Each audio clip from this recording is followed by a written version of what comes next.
Comment démarrer dans la dermopigmentation? Dans cette vidéo, je vais vous expliquer de façon claire toutes les étapes que vous devez faire pour démarrer dans l'activité de dermopigmentation. Mais avant ça, si vous n'êtes pas encore abonné à cette chaîne, je vous invite à vous abonner, à activer les notifications car chaque semaine, je vais venir avec une nouvelle vidéo. Mon but, c'est de vous aider à grandir, à évoluer dans l'activité de dermopigmentation. Donc, pour démarrer votre activité, on va parler de certaines étapes que vous devez faire et certaines choses que je vais ajouter ici par expérience, d'accord? Donc, la toute première chose que vous devez faire, c'est faire une formation. C'est la première chose pour pouvoir apprendre en fait l'activité, le métier que vous allez exercer. Et quand je vous dis une formation pour démarrer, ok, vous démarrez, vous commencez par une formation et petit à petit, vous rajoutez d'autres techniques peut-être. Moi, je suis plus pour faire une formation par technique et la maîtriser que faire une formation complète avec toutes les techniques et sortir de la formation avec plein de doutes et rien maîtriser. Donc, séparez un petit peu les formations. Même si vous faites par la suite, il n'y a pas de souci. Mais c'est juste pour pas tout mélanger. Il y a des personnes qui ont besoin d'être plus encadrées ou peut-être avec quelque chose de plus réglé. Mais si vous maîtrisez déjà la dermopigmentation, pourquoi pas faire d'autres techniques? Oui, là, je suis d'accord, mais pour démarrer petit à petit, même si on enchaîne une formation derrière l'autre, mais on fait technique par technique pour pouvoir bien les maîtriser. Bon, ce sont mes conseils. Une fois que vous avez fait votre formation de base, alors, ça ne veut pas dire que vous avez fait une formation dans votre vie, que vous avez tout appris et que vous savez maîtriser tout et que vous n'avez plus besoin de formation. Justement, la dermopigmentation, c'est une activité qui n'arrête pas d'évoluer. On a besoin d'être en constante évolution, de renouveler tout ce qu'on fait. Il y a des techniques nouvelles, des façons nouvelles de travailler, du matériel, des aiguilles, des pigments. Donc, il faut toujours prévoir à l'année au moins un perfectionnement ou choisir peut-être une technique différente qu'on a envie de rajouter pour pouvoir prévoir d'évoluer aussi. Une fois que vous avez déjà fait l'inscription à votre formation de dermopigmentation, il ne faut pas oublier qu'en France et à certains pays de l'Union européenne, vous avez besoin aussi d'une formation hygiène et salubrité. C'est quoi cette formation? C'est une formation qui est obligatoire ici en France, en Espagne, en Belgique, il y a d'autres pays aussi qui sont obligatoires. Il va falloir demander à la préfecture, par exemple, d'où vous habitez pour savoir exactement si votre formation elle est obligatoire ou pas. En France, en Espagne et en Belgique, elle est obligatoire. Les autres pays, je ne peux pas vous dire plus. Vous devez faire cette formation hygiène et salubrité avant de faire votre formation dermopigmentation de base ou être inscrit à cette formation, ce que demande la loi. Vous ne pouvez pas vous assurer ni travailler sans la formation hygiène et salubrité. Cette formation se fait dans toute la France puisqu'elle est réglementée. Certaines écoles proposent cette formation en 3 jours, en 2 jours ou une journée en présentiel, mais avec une formation hybride. Ça veut dire que vous avez une partie en ligne et vous avez une partie en présentiel. Cette formation est en train de passer une nouvelle réglementation, donc peut-être que si vous regardez cette vidéo un peu plus loin dans le temps, nous sommes là en 2024, donc peut-être qu'elle va changer bientôt et vous allez avoir des modifications qui ne va pas être énorme, mais c'est surtout au niveau du présentiel et de la partie hybride qui normalement elle va passer à une seule journée en présentiel et la plupart de cette formation ça sera en ligne. Cette formation elle est pour tout le monde. Il y a 2 cas que cette formation n'est pas obligatoire, pour les médecins et pour les infirmières hygiénistes. Dans tous les autres cas, vous êtes obligé de faire cette formation. Une fois que vous avez validé votre formation donc de base, qui soit la nanopigmentation, la dermopigmentation, le choix de technique que vous avez pris pour démarrer dans la dermopigmentation. Donc maintenant, vous avez la formation d'hygiène et salubrité. Vous devez commencer à faire les déclarations d'entreprise et la déclaration à l'ARS. Donc, on doit soit ouvrir une entreprise ou travailler à notre compte et faire des prestations de services. Comment je vais faire mes prestations de services? Alors, je peux ouvrir ou louer un local commercial ou sinon, je peux me mettre en partenariat avec quelqu'un qui a déjà un cabinet, une esthéticienne, un médecin, un kiné, certains métiers qui ont déjà une salle technique où il y a un lit d'esthétique, un lavabo. Puis si vous avez cette opportunité pour démarrer, je trouve que c'est très bien puisque vous investissez pas dans les loyers ou dans l'achat dans le local commercial, d'accord? Donc c'est qui est plus facile pour démarrer. Certaines personnes font du partenariat avec un pourcentage en fait. Soit vous donnez un pourcentage, c'est la personne qui vous donne un pourcentage. Cela permet à vous de démarrer et la personne aussi d'avoir un gain d'argent supplémentaire dans son local, dans son activité. Et en plus de ça, peut-être de proposer quelque chose de nouveau à sa clientèle, puisqu'on va bénéficier aussi de son carnet de clients. Donc pour quelqu'un qui est déjà installé il y a très longtemps, qui a un carnet de clients, pour nous, c'est vraiment intéressant. C'est de cette façon que j'ai démarré moi dans la dermopigmentation. Donc c'est la façon que je conseille puisqu'on a moins d'investissement à faire, d'accord? Donc je reviens un petit peu en arrière. Quand vous avez fait votre formation hygiène et salubrité, vous devez faire ce qu'on appelle une déclaration à l'ARS, à l'Agence régionale de santé. Cette déclaration, elle va être par écrit et on envoie avec une lettre recommandée à l'ARS en précisant notre nom, notre prénom, quelle activité on va exercer, si c'est du tatouage, du piercing, de la dermopigmentation, quelle adresse se situe le cabinet où on va travailler. Donc il y a un modèle qui, dans votre formation hygiène et salubrité, vous allez avoir un exemple pour pouvoir faire votre déclaration et vous allez avoir un récépissé et ce récépissé, c'est à garder en cas de contrôle. Pour votre entreprise, si vous allez être à votre compte, vous devez aller à l'URSSAF et faire une déclaration. Si je ne me trompe pas, le code APE c'est 9604Z. C'est le même que pour les tatoueurs. Donc vous allez vous mettre en activité à votre nom et vous allez avoir un code APE comme pour les tatouages. Je vais vous laisser le code ici en bas dans la vidéo. Si jamais, on ne sait jamais si je me suis trompée, vous avez le bon code ici en bas. Si vous êtes esthéticienne, vous pouvez faire la déclaration à la chambre de métier et démarrer et créer une entreprise, par exemple, et démarrer votre activité. Une petite parenthèse ici, le CAP d'esthétique n'est pas du tout obligatoire pour faire la dermopigmentation, d'accord? Donc ça, vous n'avez pas besoin. On est dans la même catégorie que les tatoueurs, donc les tatoueurs n'ont pas besoin de faire un CAP d'esthétique. Nous avons besoin comme obligation de nous former dans la technique de notre choix et de faire une formation hygiène et salubrité et respecter les règles. Les règles, c'est quoi? C'est d'avoir un local propre, une salle technique où on a notre lit d'esthétique, où on a un endroit pour se laver les mains, où on a nos produits. La plupart de ce matériel il va être usage unique, sauf notre machine et nos pigments, nos bouteilles de pigments, mais tout le restant, les aiguilles, les caps, les pigments qui sont mis dans les petits caps, tout ça, ça va être jetable.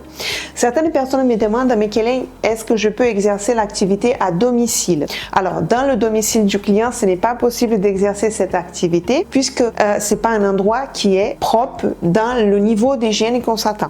Il faut penser qu'une salle technique, on n'a pas notre chien qui passe, on doit la désinfecter avec des produits qui sont réglementés, comme les produits pour l'hôpital, Nios et d'autres marques. Mais dans le domicile de notre client, on n'a aucun contrôle du niveau de nettoyage et en plus, voilà, on n'a pas un endroit spécifique pour le faire. Donc, en faisant ça, on prend le risque d'infecter notre client et qui, lui, en fait, il peut avoir une complication très grave et même porter plainte après contre nous. Et nous, là, on n'est pas du tout dans les règles d'hygiène et salubrité. Certains professionnels demandent aussi s'ils peuvent avoir une salle dans leur domicile pour recevoir la clientèle. Ce type de salle est acceptable si cela respecte les niveaux et les demandes d'hygiène. C'est pareil, on ne peut pas avoir le client qui arrive chez nous, qui arrive sur le canapé pour faire une dermopigmentation. Ça n'existe pas.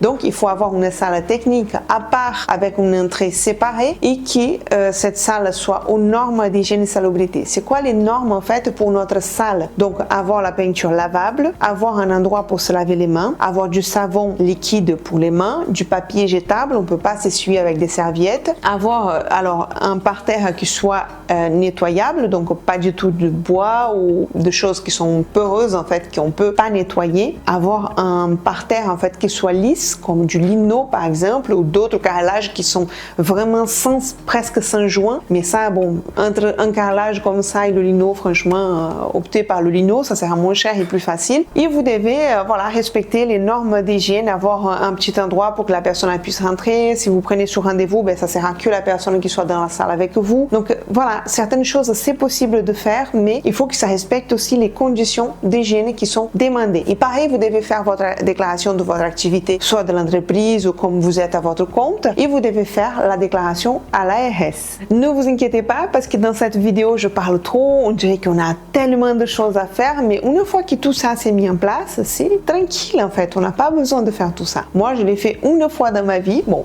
après, si vous changez de cabinet, bien sûr, il va falloir refaire peut-être quelques papiers, la déclaration à l'ARS, mais moi, je fais une seule fois dans ma vie. Pas une seule fois, mais disons que quand je me suis installée, j'ai fait une fois dans mon cabinet, tout était aux normes, et voilà, et après ça, c'est bon. Il faut juste surveiller notre formation hygiène salubrité, surveiller les produits, surveiller d'entretenir notre cabine, le nettoyage, tout ça. Bon, ça c'est à faire à tous les jours, mais une fois que les démarches, elles sont faites, vous n'avez plus rien à faire. Je sais que ça paraît compliqué pour certaines personnes quand elles démarrent et se disent, mon Dieu, je vais pas arriver, je vais pas réussir, il y a trop de choses à faire. C'est un petit peu normal quand on va faire un métier en fait qui nous on est notre patron. Je sais que certaines personnes par exemple sortent d'un cadre d'être employés, qu'ils ont pratiquement pas grand chose à faire niveau papier, niveau déclaration, c'est plus simple. Mais quand on passe en statut qui nous sommes notre propre chef, ben c'est normal que vous avez voilà certaines choses à faire et qui c'est pour votre bien aussi. On ne peut pas tout avoir, pouvoir par exemple organiser notre temps, avoir ce pouvoir en fait de décider si on travaille aujourd'hui ou demain ou après-demain, être notre propre chef et bénéficier des avantages en fait d'être employé. Ça n'existe pas. Donc il va falloir choisir. Donc si vous souhaitez avancer dans la dermopigmentation, vous devez faire les démarches nécessaires. Donc prenez bien note de tout ce que je dis ici. Sinon vous revoyez la vidéo. Vous pouvez me poser des questions également. Je pourrais vous aider et vous répondre concernant les choses que voilà par l'expérience, ce que je peux vous apporter en plus. Il n'y a aucun souci. Pour avancer un petit peu plus, donc nous avons parlé de notre formation, de la formation hygiène, la déclaration à l'ARS que vous devez faire et cette fiche, je vous rappelle, vous allez avoir dans votre formation hygiène et salubrité, la déclaration de l'entreprise, qui ça c'est plutôt un choix personnel si vous allez être en SAS ou si vous allez être à votre compte, ça c'est plutôt vous de décider, mais sachez que vous pouvez démarrer à votre compte, donc ça veut dire que vous n'allez pas payer vraiment les taxes ou les charges ou la TVA, des choses comme ça, mais vous allez avoir un pourcentage à verser sur ce que vous faites par mois que vous devez déclarer. La déclaration elle est beaucoup plus simple qu'en entreprise. Une entreprise vous avez besoin d'un comptable et vous allez faire je sais pas combien, entre 20 et 24%, je me rappelle plus le pourcentage à votre compte que vous devez faire la déclaration tous les mois à l'URSSAF, d'accord? Vous avez un plafond à l'année, mais pour démarrer c'est largement suffisant. Et puis quand vous allez grandir un peu plus, pourquoi pas passer en société. Et là, il va falloir l'expertise peut-être d'un comptable pour vous aider à la création de votre entreprise. Ensuite, si vous avez mis déjà tout en place, que vous avez votre local, on a parlé du local, donc mur lavable, que vous allez avoir un lit d'esthétique, que vous avez un point d'eau pour se laver les mains, vous allez avoir besoin aussi de faire remplir les clients une fiche de consentement éclairé. C'est une décharge en fait où le client il va dire que c'est ok, que vous avez tout expliqué. Il faut bien expliquer tout ce que vous allez faire comme dermopigmentation, comment va se passer la séance, quels sont les conseils de post-traitement. Une fois que vous avez fait tout ça, que vous avez fait votre consultation avec votre client, que vous avez parlé de la technique et tout, vous lui faites signer une fiche de consentement. Cette fiche, elle doit être gardée pendant 3 ans dans vos fichiers pour si jamais il y a un souci, une allergie, un client qui porte plainte, il faut toujours avoir cette fiche avec vous. Vous devez également avoir une assurance comme tous les métiers, d'accord? Vous devez avoir une assurance spécifique. Cette assurance, elle va assurer peut-être votre local si vous avez un. Si ce n'est pas le cas, c'est une assurance professionnelle qui couvre même en cas de déplacement. Il faut bien spécifier que vous travaillez par exemple avec un partenaire, que vous vous déplacez dans plusieurs instituts, mais que ce sont vos clients et que c'est vous qui faites signer la fiche de consentement, d'accord? Donc l'assurance pour la dermopigmentation, maquillage permanent si vous voulez, est important pour votre activité. Vous devez avoir également un contrat d'ASRI pour les collecteurs d'aiguilles parce que vous travaillez avec des objets qui sont tranchants, qui peuvent couper, qui peuvent donner des maladies. Donc ces objets-là, c'est à utiliser, les aiguilles, vous allez ouvrir, vous allez utiliser pour votre cliente et vous allez avoir, si vous êtes en déplacement, il faut acheter un petit bac et comme les infirmières pour pouvoir jeter vos aiguilles dedans. Le DASRI, c'est une entreprise qui fait un passage en fait chez vous, à votre local et qui va collecter un carton et votre boîte d'aiguilles. Si vous êtes en déplacement, il va falloir voir avec quelqu'un qui peut prendre en charge votre bac d'aiguilles et qui peut vous donner un suivi. D'accord? Nous devons avoir ce suivi. C'est quand il vient récupérer, il va nous donner une feuille où on doit conserver également pendant 3 ans en cas de contrôle.